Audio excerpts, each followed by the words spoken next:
오랜만에 봤는데 역시 우리 교회 성가대 잘합니다. 그죠? 그런데 하나 아쉬운 건 직접 들었으면 더 좋겠는데 그러지 못하고 영상으로 보는 것이 조금 아쉽기는 합니다. 어서 속히 영상이 아니라 우리 성가대가 직접 찬양하는 소리를 듣는 날이 오기를 간절히 바랍니다. 오늘 이 시간 주님께 예배하는 우리 하성의 모든 믿음의 식구들에게 우리 아버지 하나님과 성자 예수님과 우리와 함께 하시며 우리를 이끄시고 도우시는 성령 하나님의 은혜와 복주심이 지금으로부터 영원히 함께 하시기를 주님의 이름으로 축원합니다. 그동안 말도 많고 탈도 많았던 코로나19 바이러스 감염증으로 인한 우리의 일상이 멈추고 변했던 이것이 이제 점차 회복될 희망이 보이기 시작합니다. 많은 분들이 이미 백신을 맞으셨고 또 조만간 맞으실 예정들이십니다. 백신을 맞고 나면 그동안 참아오고 기다려왔던 일들을 어느 정도 할 수 있게 됩니다. 물론 백신을 맞는다고 금방 코로나 바이러스 감염증이 완벽하게 예방이 되거나 모든 문제가 해결되는 것은 아니지만 그래도 어느 정도 숨통은 트이게 될 것입니다. 특히 전 국민의 70% 이상이 백신을 접종하고 그 중에 90%에서 항체가 형성돼서 이 감염 지수 3인 상황까지는 집단 면역이 이루어지게 되면 그동안 중지되고 금지되었던 모든 것들이 하나씩 가능해질 것입니다. 그렇게 코로나19 바이러스 감염증으로 인해서 무너지고 어려워지고 이 제한되었던 우리의 일상, 우리 세상에서의 생활은 곧 회복이 될 예정이라 그다지 걱정도 되지 않고 이제 소망이 보이기 시작하는데 이 더 큰 걱정은 우리 성도님들의 영적인 삶의 영역에서 이 코로나19 바이러스 감염증으로 인해서 멈춰지고 함께하지 못했던 신앙생활과 영성들이 가장 걱정이 됩니다. 이것들이 백신 접종이 끝나면 온전히 회복될 수 있을까 하는 질문이 생깁니다. 많은 목회자들이 가장 걱정하는 것이 코로나 바이러스 19 감염증의 확산을 방지하기 위해서 많은 교회들이 예배를 일시 중지하기도 하고 점심 식사가 없으니 오후 예배를 중지하기도 하고 또는 그동안 드려보지 못했던 방식인 온라인으로 예배를 드리기도 하면서 성도님들의 영성이 그 기간 동안 무너지지 않도록 최선을 다해 노력을 했음에도 불구하고 그 이전에는 교회에 잘 출석해서 하나님의 말씀을 들었던 이들이 코로나19 바이러스로 인해 이 신앙생활이 잠시 주춤하는 동안 그것을 핑계로 신앙의 길에서 떠나지나 않을까 하는 것, 이런 것들이 참 이 목회자들의 걱정입니다. 올해 5월 하순입니다. 한 2, 3주 정도 됐겠습니다. 한국갤럽에서 한국 사회의 종교 현황과 한국인의 종교 의식에 대해서 전국 성인 1,500명을 대상으로 면접 조사원이 인터뷰를 하는 형식으로 조사한 결과를 발표했습니다.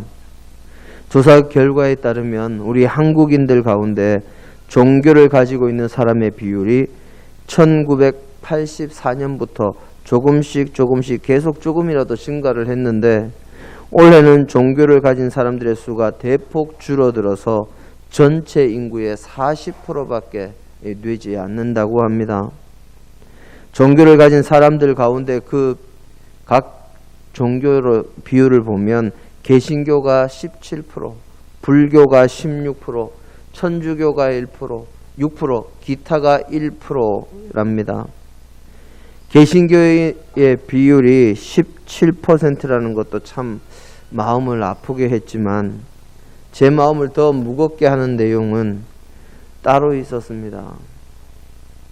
제게 무엇보다 크게 와닿았던 것은 비종교인의 종교에 대한 호감도였습니다. 종교를 가지지 않은 비종교인들 가운데 우리 기독교, 개신교의 호감을 느끼고 있는 사람들은 비종교인 가운데 6%에 불과했습니다. 거기에 호감이 가는 종교가 없다고 답한 사람은 61%였고 종교가 사회에 도움이 되지 않는다라고 응답한 사람이 82%나 됐습니다. 그동안 짐작으로 그저 마음으로만 느끼고 있던 것을 수치로 확인하게 된 것이 정말 이 가슴이 아팠고 저 가슴을 누르는 묵직한 통증으로 다가왔습니다. 한때 신뢰도 1위의 종교, 한때 호감 가는 직업, 존경받는 직업의 순위에서 빠지지 않는 목회자가 이제는 꼴찌를 면하기 어려운 수준이요. 기독교와 목회자에 대한 신뢰도가 증권가에서 나도는 찌라시 수준도 되지 않는다 하는 이야기를 들은 지가 이미 오래됐지만 저도 기독교라는 그 우물 안에 갇힌 것인지 설마 이 정도 일이라고는 상상도 하지 못했습니다. 세상에 도움이 되지 않는 존재들, 호감도가 6%밖에 되지 않는 존재들이 바로 우리 믿음의 사람이라니 참으로 마음이 아프고 참담할 지경이었습니다. 왜 이런 결과가 나왔을까요? 쉽게 책임을 면하기 위해서는 목회자의 탈을 쓰고 자신의 이익을 위해서 하나님도 자신이 마음대로 한다고 목소리를 높이면서 사람들을 끌어모아서 자신을 위한 정치 세력으로 만들고 정쟁의 일선으로 내모는 전 모씨 같은 그런 사람이나 기독교의 탈을 쓰고 활동하고 있었지만 그동안 우리 기독교의 암적 존재였던 신천지나 극단적인 교리와 사상으로 무장하고서 일반 교회와 마찰을 일으키며 세력을 키웠던 인터콥 같은 이단에 가까운 단체나 또 근본주의 신학과 잘못된 교리주의에 매몰돼서 코로나 시국 가운데도 세상의 따가운 시선에도 아랑곳하지 않고 건물이 가득 차도록 예배를 드리고 식사를 함께 나누며 종교 탄압이라며 실내 모임 제한 조치에 대해서 목소리를 높이던 보수 교단의 교회들, 대형 교회들을 이야기할 수도 있겠지만 그것은 그저 손바닥으로 하늘을 가리는 것이요. 우리들 스스로가 남들은 다 그래도 나는 안 그래라는 국수적인 이기주의에 빠진 것과 다를 바가 없습니다. 좋지 못한 결과의 원인은 항상 외부가 아니라 남의 탓이 아니라 항상 내부에 나에게 있음을 진정으로 통감하고 이런 설문조사 결과가 나온 것에 대해서 나부터 하나님 앞에 무릎 꿇고 회개하고 나부터 세상에서의 삶을 돌아보고 바른 길로 나아가며 나부터 세상 앞에 무릎 꿇고 믿음의 사람들이라고 하는 이들의 잘못을 믿음의 사람이라고 하는 이들의 잘못이 세상을 아프게 하고 악영향을 미쳤고 바른 길을 가지 못하게 막았다고 사죄해야 되고 나부터 말이 아니라 행동으로 변화하는 모습을 보여야 세상의 인식이 바뀔 수 있습니다. 그렇게 할 때 우리의 잘못으로 인해 하나님의 가리워진 영광도 드러날 수 있게 될 것입니다. 오늘 우리의 본문은 이 땅에 오신 성자 하나님 예수 그리스도의 말씀입니다. 그 가운데 정말 가장 유명하다고 하는 산상수훈 가운데 한 대목이 오늘 우리의 본문입니다. 예수님께서 이 땅에 오셔서 사사로운 생애 30년을 지내신 이후에 세례 요한에게 세례를 받으심으로 공생애를 시작하시고 광야에서 40일을 금식하시며 당신의 사역에 대한 준비를 하시고 사탄에게 시험을 받으신 이후에 갈릴리 해변에서 회개하라 천국이 가까웠느니라 하고 말씀을 전하기 시작하셨습니다. 천국의 복음을 전하시며 사람을 낚는 어부가 되게 하겠다고 이 제자들을 부르시기도 하셨고, 그리고 갈릴리 여러 곳을 다니며 하나님 나라를 전파하시고 많은 병자들을 고쳐주셨습니다. 그렇게 많은 이들을 고치시고 하나님 나라의 말씀을 전하시니 수많은 무리들이 주님을 따르기 시작합니다. 주님께서 많은 무리가 당신을 따르는 것을 보시고 산에 올라가 앉으셨습니다. 무리들 가운데 제자들이 주님께 나오는 것을 보고 주님께서 입을 열어 말씀을 전하시기 시작합니다. 바로 심령이 가난한 자는 복이 있나니 천국이 저희 것이며 하는 이 팔복의 말씀을 전하시고, 바로 이어서 제자들에게 주신 말씀이 바로 오늘 우리의 본문 말씀입니다. 산상수훈 가운데 서두에 불과하고 아주 작은 일부의 말씀이지만 그냥 산상수훈이라고도 불리는 팔복의 말씀만큼 오늘 우리의 본문 말씀도 세상의 소금과 빛이라는 제목의 말씀으로 믿음의 사람들에게는 아주 유명한 말씀이지요. 오늘 우리의 본문 말씀 13절에서 주님께서는 제자들에게 이렇게 말씀하십니다. 너희는 세상의 소금이니. 이 말씀을 헬라어 원문으로 보든지 영어 성경으로 보든지 아니면 우리가 알기 쉬운 한글 성경으로 보든지 간에 우리의 주님이신 예수님께서 제자들에게 그리고 우리에게 너희는 세상의 소금이 되어라 하고 말씀하신 것이 아니라 너희는 세상의 소금이다 하고 그렇게 말씀하셨습니다. 제가 작년 이맘때 6월 20일입니다. 수요일 저녁에 오늘 우리의 본문 말씀으로 설교하면서 맛을 내는 소금으로 살아가자 하고 그렇게 설교 말씀을 했습니다. 그때 틀린 말은 아니었지만 좀 더 정확하게 설교를 한다면 소금답게, 맛을 내는 소금답게 살자가 되어야 하는 것입니다. 대부분의 사람들이 오늘 우리의 본문 말씀을 읽고 묵상하면서 세상의 빛과 소금이 되어야지, 소금이 되는 삶을 살아야지 하고 그렇게 생각을 합니다. 세상의 소금이 되는 것이 목표가 되는 것이지요. 세상의 소금이 되는 것이 목표라고 하면 그 목표에 도달하지 못해도 목표를 달성하기 위해서 노력하고 있고 힘쓰고 애쓰고 있으면 훌륭하게 살아가는 것이 됩니다. 하지만 우리가 세상의 소금과 관계되는 부분에 있어서는 소금이 되자, 소금의 역할을 하기 위해서 노력하자, 소금처럼 살아가자가 아니라 주님은 우리에게 이미 너희는 세상의 소금이다 라고 그렇게 말씀하셨습니다. 소금이 되자는 것, 소금으로 살자는 것은 이 소금이 되는 것이 목표가 되는 것이기에 우리가 소금의 역할을 하지 못해도 노력한다는 것만으로도 훌륭하다고 할 수 있는 일종의 핑계거리가 될 수 있는 말씀이지만 주님께서는 우리에게 너희는 세상의 소금이다 하고 그렇게 말씀하셨으니 소금인 우리가 소금답게 살지 못하면 아무 쓸데가 없어 밖에 버려져 사람에게 밟힐 뿐인 존재가 되는 것입니다.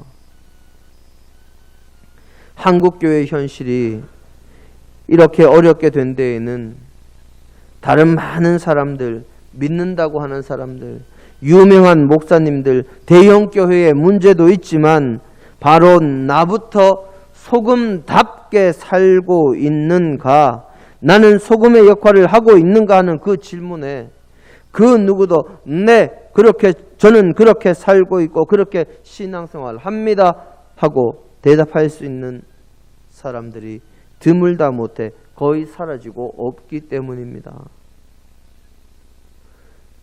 우리들이 쓰는 소금은 화학적으로 얻은 것도 그러하고, 화학적으로 얻은 소금, 아주 가느다란 소금 우리 성도님들 아시죠? 입자가 아주 고운 소금, 짠맛이 좀 심한 소금 이름이, 저는 그 이름 이름을 말할 수가 없는데 저희 선친 이름하고 그게 같아서 한자 주자 소금이라서 저희 선친 이름하고 같아서 제가 이름을 쉽게 뱉지를 못합니다. 화학적으로 얻은 그 소금이나 아니면 이 천일염, 염전에서 소금기 많은 바닷물 끌어다가 증발시켜서 이 남은 것을 거두어 쓰는 그런 것이기 때문에 쓰고 나면 불순물이 거의 남지를 않습니다.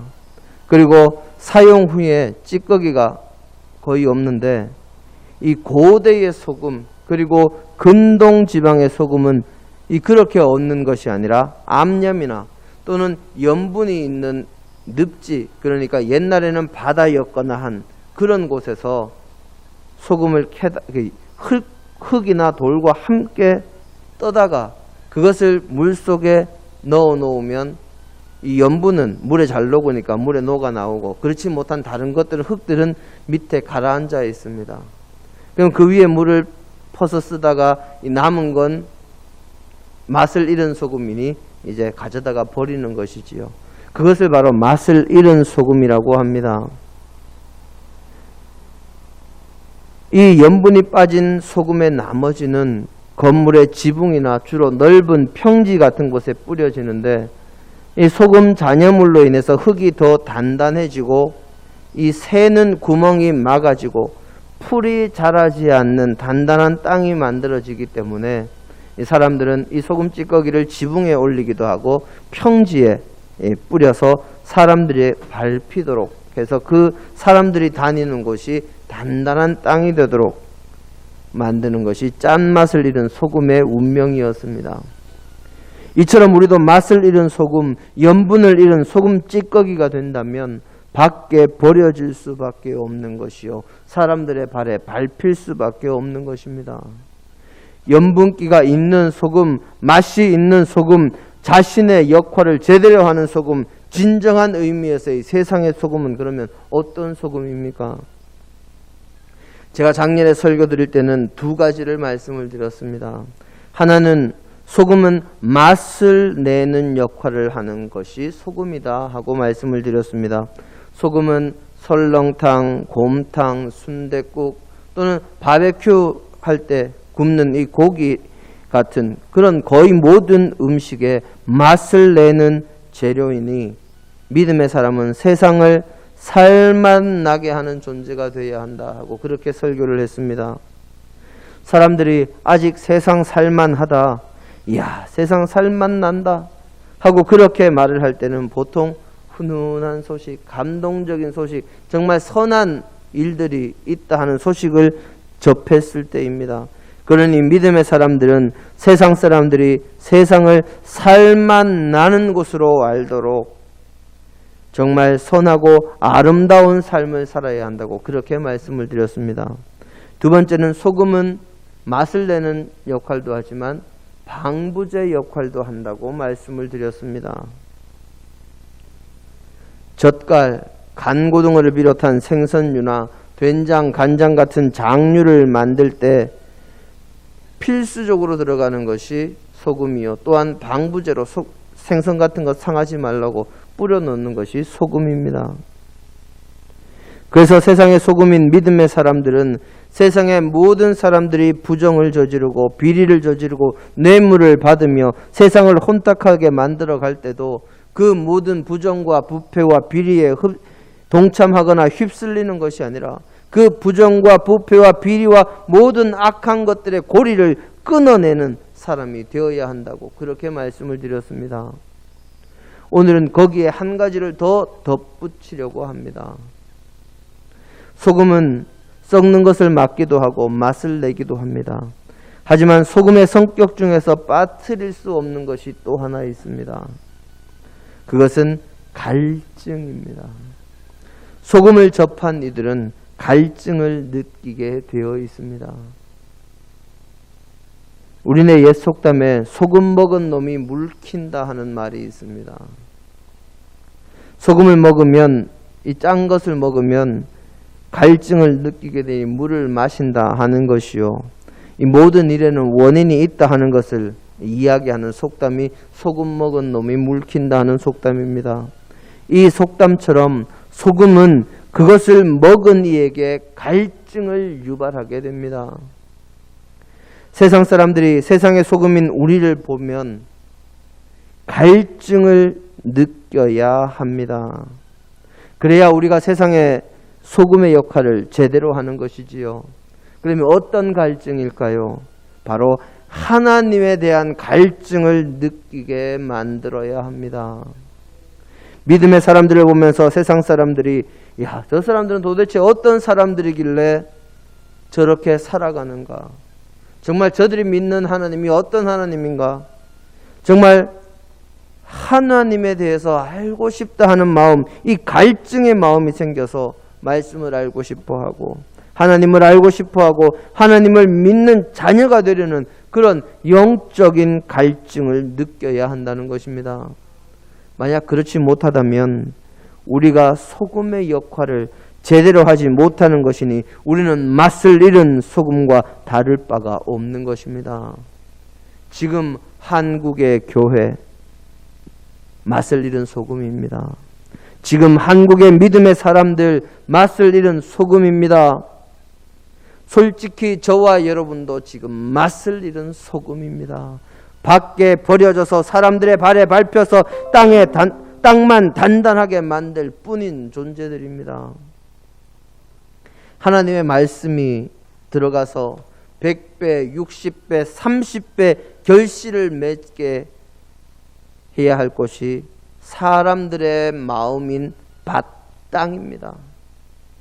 사람들의 마음의 땅, 이 말씀의 밭이 될 사람들의 마음을 단단하고 딱딱하고 강팍하게 만드는 존재가 우리 한국에서는 한국교회가 되어버렸습니다.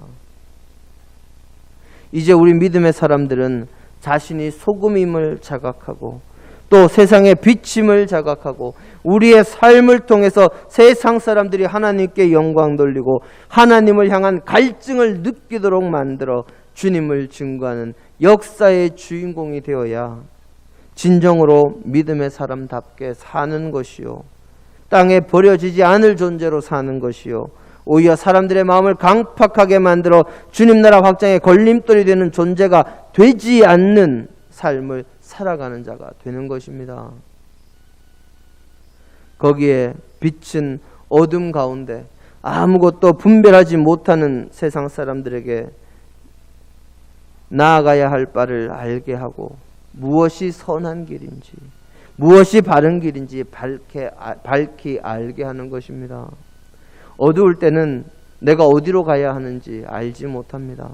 하지만 빛이 우리에게 들어오면 그때 우리는 어디로 가야 하는지를 알 수 있습니다. 예전에 한번 설교할 때 말씀드렸던 적이 있습니다. 제가 여기 오기 전에 있던 교회의 목양실에는 책상도 있고 책장도 있고 그 가운데 탁자가 보통 우리가 밥 먹을 때 쓰는 것 같은 그런 작은 탁자가 상 같은 탁자가 하나 놓여 있습니다. 한 번은 밤에 목양실에 들어가 가지고 뭘 찾는다고 급하게 들어가다가 그만 어두우니까 뛰어 들어가다가 그 상이 있는 걸 모르고 거기다 다리를 탁 차는 바람에 눈에서 불이 번쩍한 적이 있습니다. 빛이 있었다면 절대로 그렇게 가지 않았겠지요. 어두워서 보이지 않으니까 그렇게 가는 겁니다. 우리 믿음의 사람들은 정말 세상 사람들에게 우리의 선한 행실로 세상 사람들이 나아가야 할 바를 보여주는 빛이 되는 사람들이 되어야 합니다. 그것이 우리의 삶이 되어야 하고 주님께서는 우리의 선한 행실로 세상 사람들이 나아갈 방향을 보여주는 빛을 비추라고 그래서 말씀하신 것이고 그를 통해서 하나님의 영광을 돌리게 하라고 그렇게 말씀하신 것입니다. 사랑하는 성도 여러분, 우리는 세상의 소금이요 세상의 빛입니다. 소금과 빛답게 살아가야 하는 존재입니다. 만약 우리가 소금과 빛답게 살아가지 못하면 우리는 밖에 내버려지는 존재가 될 것이요 주님을 알지 못하거나 배척하는 단단한 땅, 길바닥 같은 마음밭을 가진 강팍한 이들의 마음밭을 더욱 단단하게, 더더욱 강팍하게 만들어 하나님 나라 사역에 걸림돌이 되는 존재가 될 수밖에 없습니다. 세상에 나가서 살아가실 때 세상의 소금으로, 세상의 빛으로 세상을 살맛나게, 세상 사람들에게 하나님 앞에 나아가는 빛을 비춰주고 하나님을 알고 싶은 갈증을 일으키는 믿음의 백성이 되므로 주님께서 기뻐하실 자녀들이 다 되시기를 주님의 이름으로 축원합니다. 함께 기도하십니다.